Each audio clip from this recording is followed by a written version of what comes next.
আপনি দেখবেন কিয়ামতের মাঠে ড্রাইভার যাচ্ছে জান্নাতে, মালিক দাঁড়ায় আছে বহু দূরে।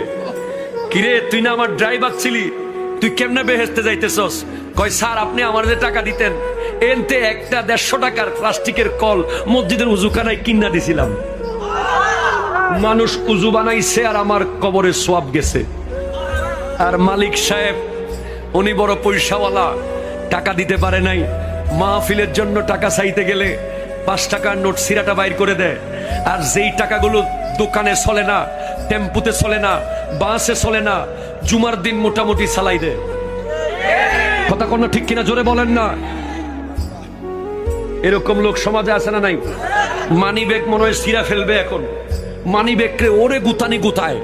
100 টাকার নতুন নোটটা দেখে এটা 500 টাকা তুই কিনলে আইসস। খবর আছে কিয়ামতের মাঠে তারা যখন উঠবে, তাদের গায়ে আগুনের তীর মারা থাকবে, তীর। যারা টাকা আসে কিন্তু আল্লাহর রাস্তায় দেয় নাই।